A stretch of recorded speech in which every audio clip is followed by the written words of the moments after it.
So, as a child, Charmaine would write poetry and put her many musings on paper. 15 years ago, she started painting as a release from all the pain she saw in the world. Charmaine has written a novel called A Cry Beneath the African Sky.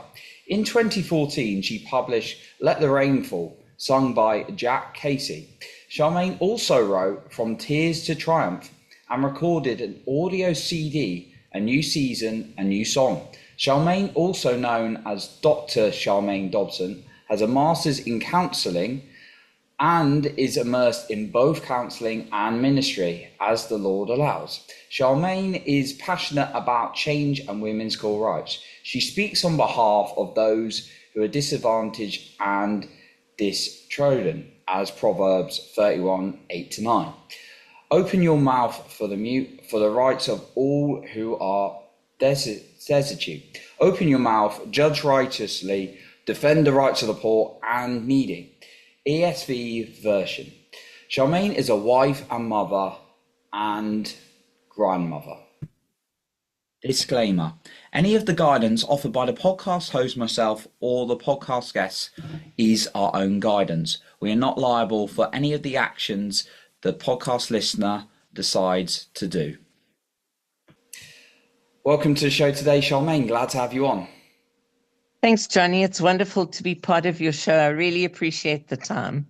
Absolutely. Well, you're up to many things, as I know from talking to you before the show, and as I've just introduced you with there. I'd love to know so many areas to dive into, but I know you're creating all these creative pursuits. You've done painting, you've done a lot of writing. How did you get into all this creativity to share all these stories and messages? As a child, I was very, very lonely. And I started by reading encyclopedias because the encyclopedias gave me a window into the world that I couldn't get into. I was always the nerd in the corner while my friends all had fun, and I solved the problems of the world while they were dancing and all the rest of it. But wherever I went, thoughts dance in my head is probably, and words, they're there all the time. So I have a notebook on my phone as well as everybody else does, and you'll find lots of bits and pieces of songs and stories that are starting again and all that sort of thing. But napkins used to be my thing. So I'd be sitting and having tea or having a coffee, and suddenly the thoughts would invade me and I'd start writing them down. So that's really how I started. Poetry was a release for me of I saw so many things, so many people who were hurt right from a child. I seemed to have a different lens, and I saw the world through a different lens. And it was really painful for me to see the suffering that I saw around me.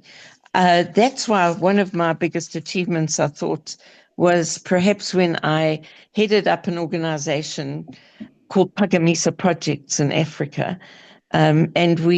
I looked after with a team. Obviously, it's never just me. It's always a team. And we looked after over 2,000 to 3,000 orphan-headed households because HIV and AIDS was very a thing that was not really spoken about, but they lost a whole generation of people. So the really old ladies, the gorgors, had to take care of the orphans. And I started A Cry Beneath the African Sky. That poetry is on, am I allowed to say it's on Spotify? Yeah. And it's every single poem is true that's on there. There's not one poem that's not based on a truth.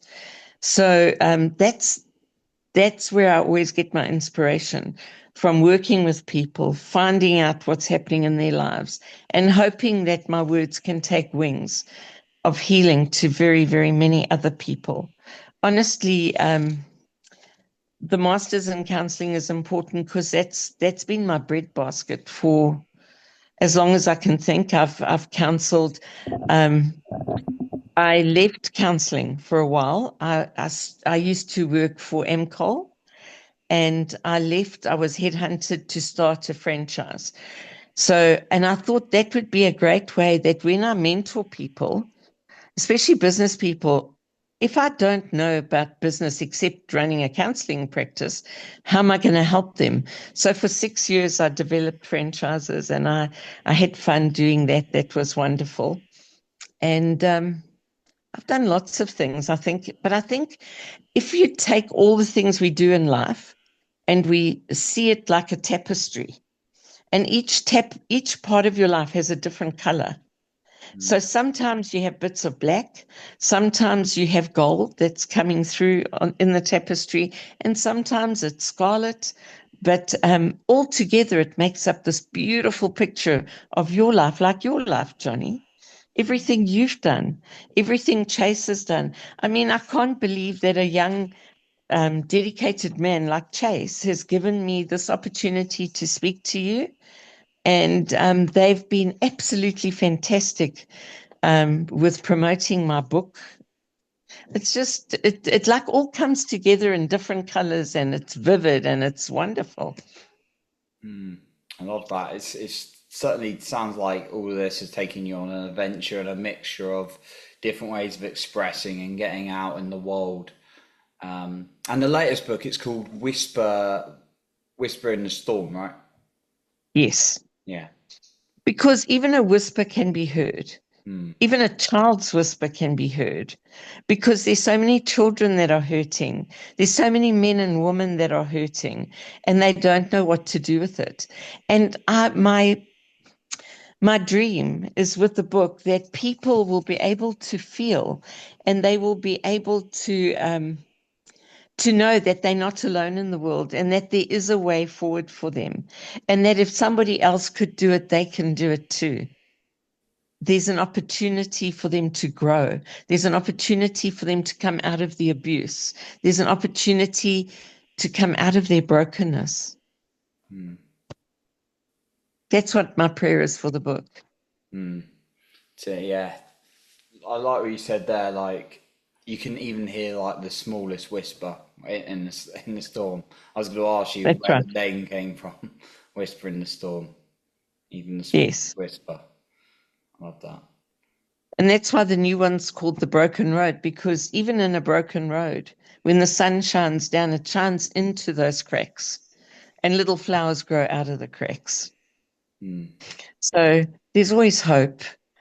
There's always somebody like you that can mentor them. There's always somebody that would put out a hand. I speak often. I do a 1 minute a day thing where I just give like a tiny little word and an encouragement every day. But I always speak about let's join our hands and build bridges of kindness. You know, you don't know what somebody's going through today, but you can put out a hand to somebody and help make their day better just with a smile. Just those little acts of kindness or giving, That's right. and like you just said, even just a smile, which can be really big to someone, even if you think it's small, right? Absolutely. Absolutely. And as you know, there are people that are just, I don't know, they're just lost in so much, Johnny. They've been, the world has tried to break them so hard.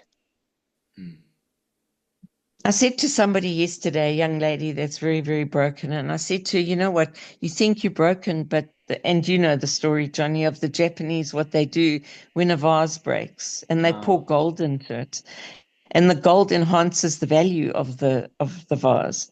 And I said to her, you're having gold poured into you right now.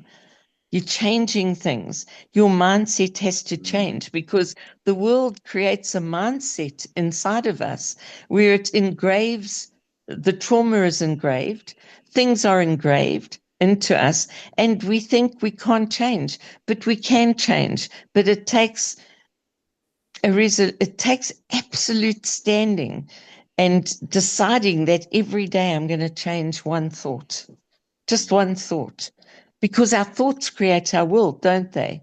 I mean, you mostly, you know that. Yeah. And every day, if we can just create something different in our world, it makes a difference. I like what you said. The with the what the Japanese do with the pots and like Yes, it's adds it makes it more valuable. You got this craft, yes. but you add more value in that way. I'm a crackpot, Johnny. I had a really, really difficult childhood. Mm, Very, very difficult, very poor. I grew up very, very poor.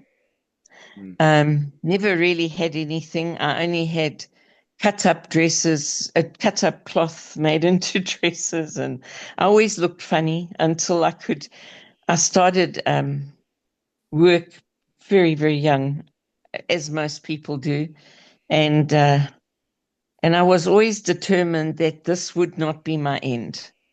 mm, Would not be my end, and I made sure that it wasn't my end. I remember at one stage when I started studying, in South Africa, you pay for your studies. In New Zealand, we have a wonderful gift to young people. They can get study money and they can pay it off as they go along. But I did one paper and I'd work sometimes 4 jobs a day just to be able to change something in the world because I knew I had to be a change maker. I knew that I had to change history for myself and mm, then for other people because I suppose I really wanted to ensure that, that I suppose that's why I want to ensure that my readers know that there's a different road for them. They don't have to stay in that place. They don't have to camp in the valley of despair. They don't have to camp in the valley of abuse. They don't have to camp in the valley of trauma. Because you see, what happens is we keep going round and round and round the mountain, as you know, in our minds. And then eventually we've built a house there and we've planted trees there. And, no, we don't have to. Must take down the tent in that valley and we've got to start moving out so that our life can change. mm. I like that was a good I'll get off analogy. my soapbox for a while. No, I like that analogy of you don't have to keep your camp there if you wanna go somewhere else. But That's right. you're saying it's kind of um, a bit of a choice, like a choice to move for people, and you're trying to empower people to realize that through your That's right. counselling, through your messages and your stories. I'm hoping that eventually I'll just be able to write. I'm Mm. getting very old now, so it would be wonderful just to write. I saw my great grandbaby yesterday. She's just absolutely amazing, and her name is Blossom. Oh, And she's just a wonderful little bundle of joy that runs around and, she throws her arms up and she embraces life so much. And I thought, that's so wonderful. I'd love to be able to. Chase said this to me actually. Chase said, Charmaine, I'm going to make it so that you can just sit and write and enjoy your life as you retire. And I said, oh, thank you, Chase. I'll receive that. I'll take that one for myself. ah, He's such a wonderful young man, honestly. And Elena, is my project manager, and I just want to give her a shout out that honestly, I've never known a young woman to work harder than her. right. But if if people can just write when they're sad, write their feelings down. You know how we tell them to journal or to reflect. So I found that sometimes for people, reflection is better than journaling. They can journal if they want to. I said that to a client one day, and she gave me 60 pages to read. And I thought, okay, that's fun. Maybe reflect. That would be a bit better. But like I say to them, words are a bridge between hearts. And that's what's important. So I want to build a bridge between your heart and my heart, Johnny, and Chase and Elena and all my family and friends. Every poem that I've written, I really want you to know this because this is sincere. Every poem I've written, every story is an invitation to someone that they don't have to feel alone in the world. So everything I write is putting out my hand to the world and saying, hey, don't be alone. Mm, Let my words meet your heart and let's talk. mm, I love that. Yeah, certainly writing has been a huge expression and way to impact other people for you. Do you feel like writing is, you mentioned, is a useful way, or do you feel like we've all got a different kind of creative expression with Every it? single person. I mean, I'm not a good artist, but I have Not am fun. I. I have fun just putting something down. I just really have fun. But um, everybody has a different expression.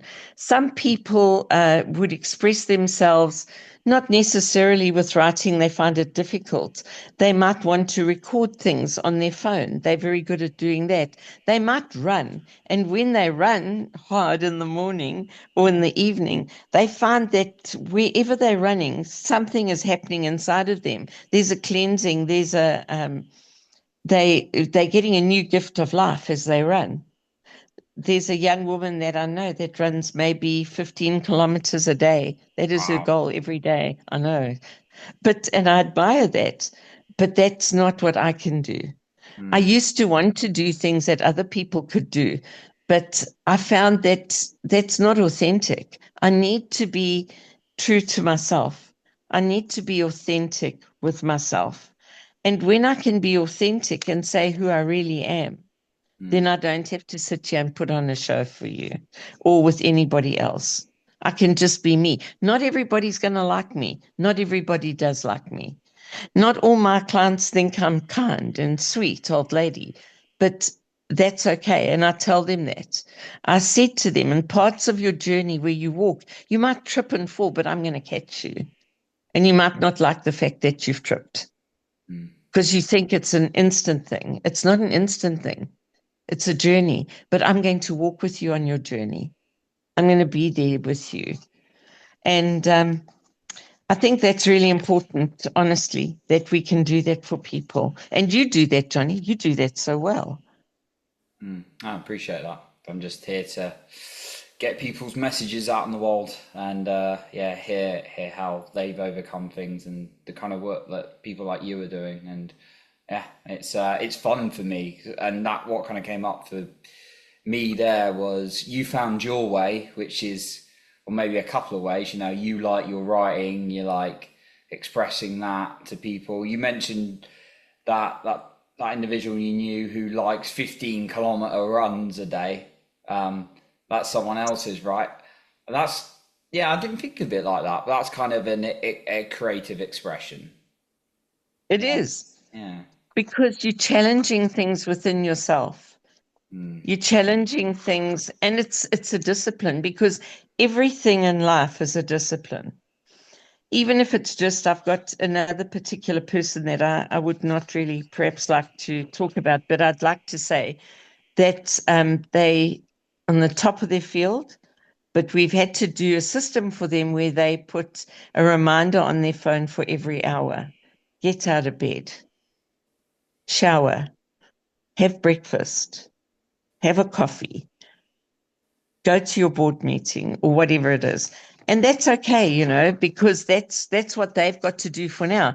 But that's what total burnout does. And that's why it's good to talk to somebody. mm, But as you're recovering, you can do things in blocks of time to help you. So there's lots of ways of helping yourself, getting somebody to walk alongside you, getting somebody to help you. There's lots and lots of ways. mm. Wow, yeah.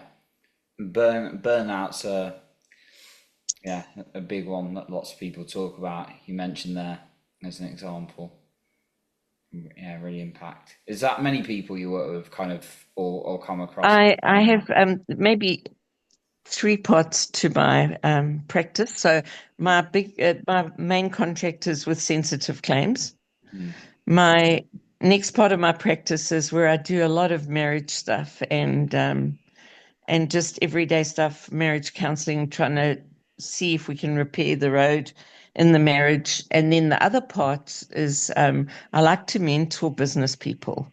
mm, I have a heart for them because they go through so much and there's so much hidden stress, so much hidden things that they go through. And then they try and be all things to all people.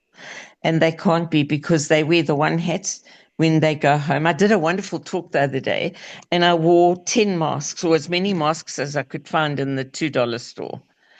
And I walked into the meeting like that. And people were like shocked. But I started taking them off as I spoke to them until eventually they could see me. Because that's what we do. Johnny, maybe you don't, but often we have to wear different hats and different faces for different things. Oh yeah. So my mask to you is I'm so together, but maybe I'm not. Maybe it's not true. Maybe today I look together, but maybe I go through insecurities. Maybe I'm terrified of talking to you. Mm, Maybe this is a big hurdle for me, but I've had to take off my masks, take off my hats, and let you see me as I am. mm, Take the risk because it's always a risk, isn't it? taking off a mask. Mm. But it's the many masks we wear. I've got really cute masks that I use for mask therapy. And the women are astounded.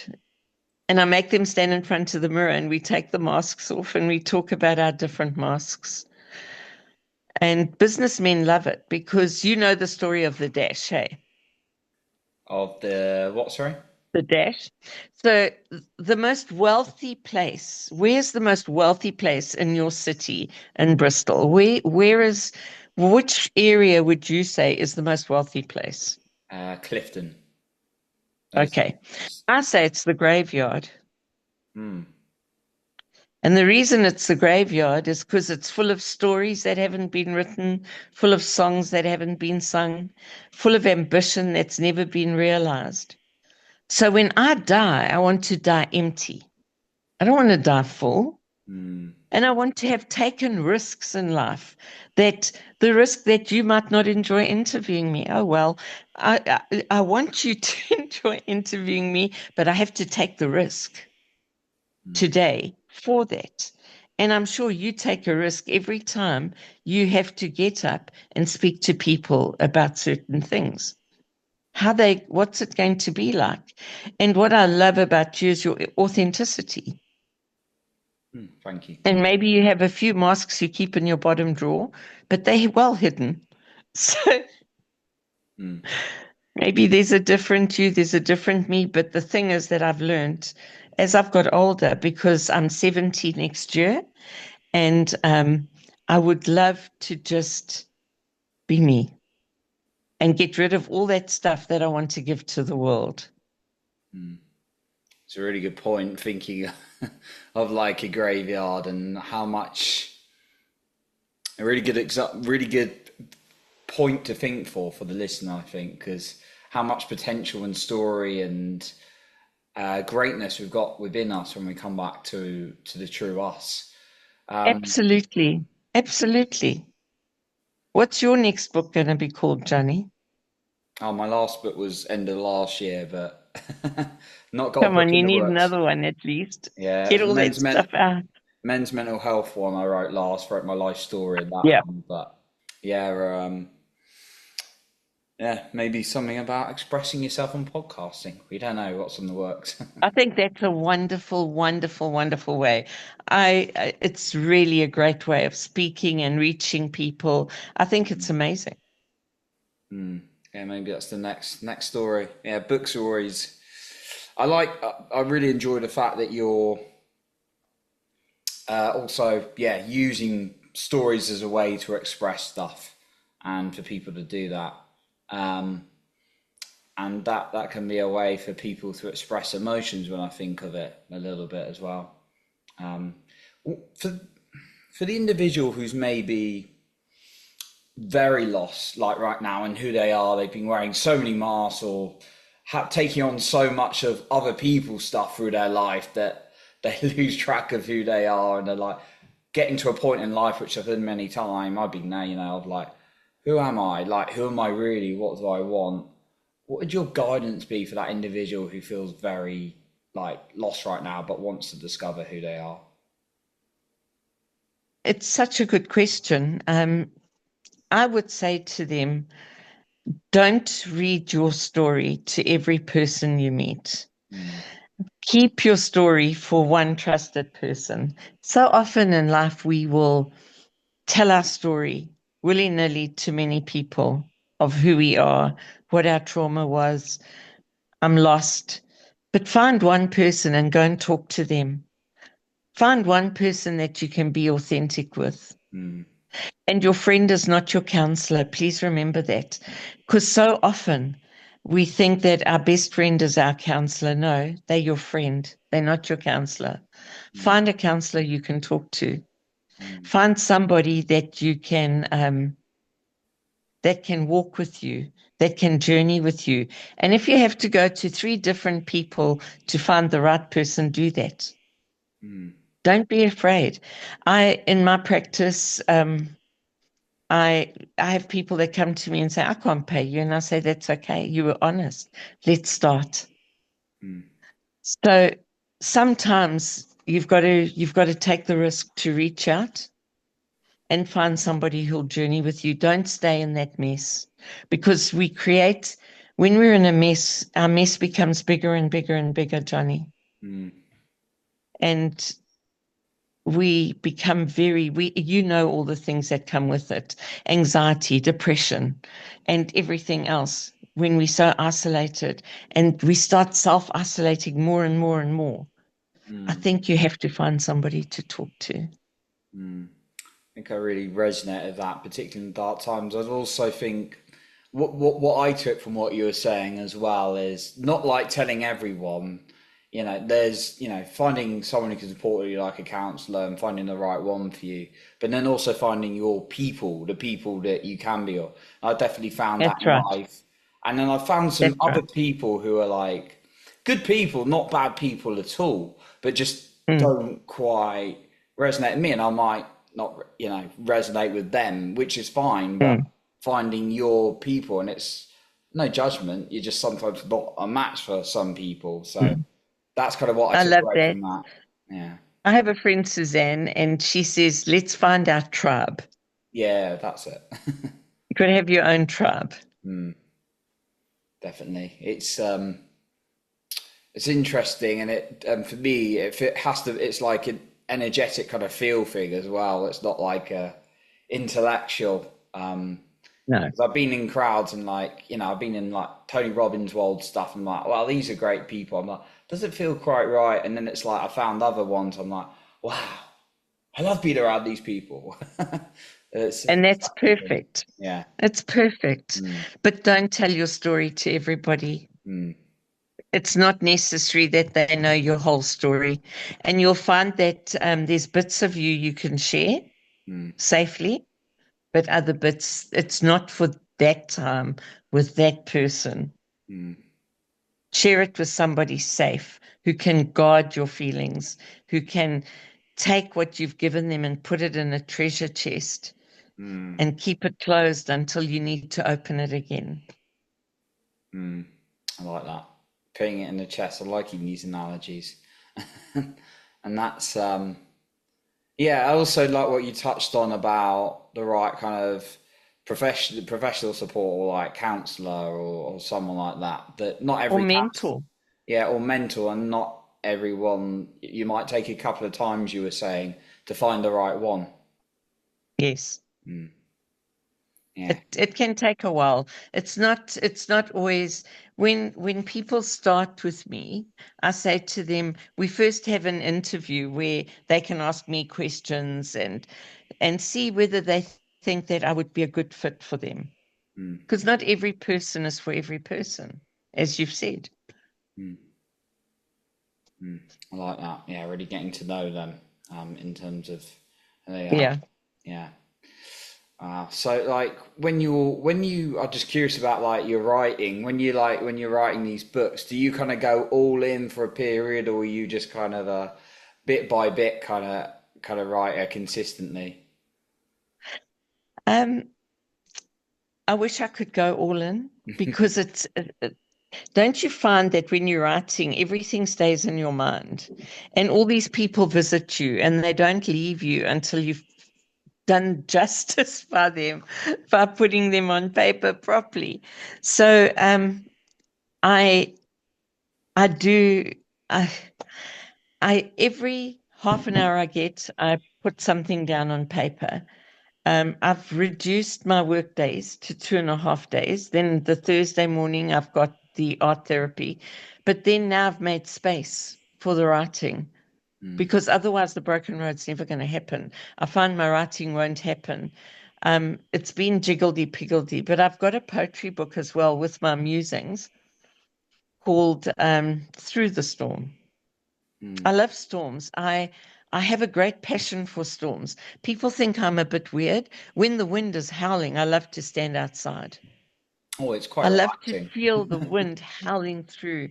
I teach my grandchildren the wrong things. I teach them to dance in the rain. I teach them that we can jump in puddles. Mm, And then before their mother comes, I go and bath them quickly. But it's important. I love that. I love the rain. I love the wind. I love just sitting where the sun dapples through the trees. It makes me so crazy happy. I teach people about every day find 3 little drops of joy. Now, a drop is a small thing. It's a tiny little thing. It doesn't have to be an exuberant big thing. It could be your first morning coffee. It could be a smile from a child. mm, Just find something, like I said, the dappling of the sun through the trees. It's wonderful. mm. Three little drops, just small Mm. moments that do something Yeah, for you. that's right. Could be a walk with your coffee. That's one of my favourites. Grabbing the coffee Yeah. for a walk. Just Or round. curling up on a cold day and just sometimes just watching a movie. It doesn't all have to be intellectual. You can Mm, just watch a movie. One of my favorite old movies is, and it's before your time, when Barbara Streisand and Chris Christopherson did A Star is Born. mm. But yeah. I really loved their version because I loved the authenticity of the emotions. Mm, And things like My Fair Lady. I love the old movies. They were just some of the greats. mm.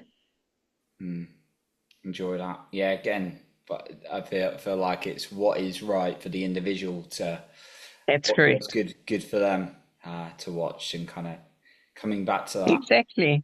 Exactly. Loving this. Yeah, Charmaine, I know you've got like lots of works. You've got your books, which are available. You got Whisper in the Storm. Yes. My very special book is A Whisper in the Storm. That's your special book. Yeah, Yeah. Whisper in the Storm.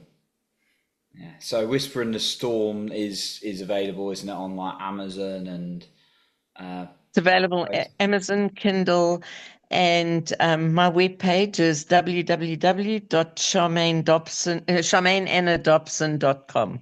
I love it. Cool. Got Amazon and your website, the best places. It sounds like to kind of grab these works, find out more about your And stuff. if you can't get hold of any of those, get hold of Chase. He'll tell you where. I'm very excited that BAM are looking at putting my books in their store, my book in their store, um, and all their stores. I think they've got like 75 stores or something. And I'm like, wow, gosh, really? They're interested in the book that much. And apparently, Chase said they're looking at doing 1,000 copies. So, yep, as you know, you don't make money until they sell, but what a pleasure. Oh, amazing. That's amazing. So yeah, those are the best places to find you. Then the website and Amazon and going to be Barnes and lots Noble and Barnes soon. and Noble. Yes. Yeah, Barnes and Noble, amazing.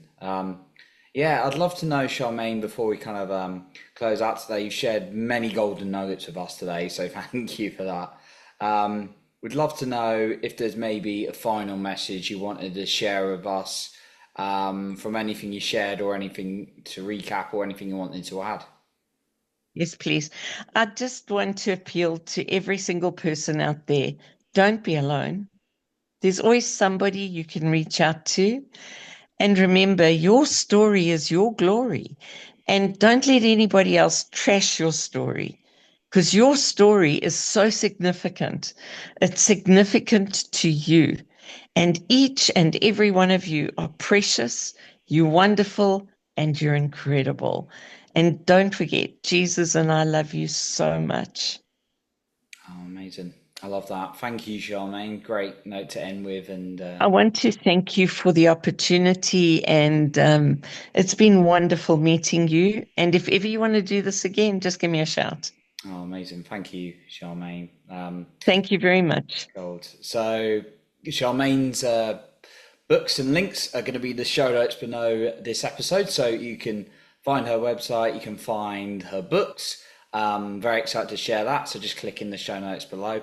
As I said, a massive thank you to Charmaine. And that concludes. Thank you. You're very welcome. Thank you. And that concludes our episode for today. And remember to lead with your heart and not with fear.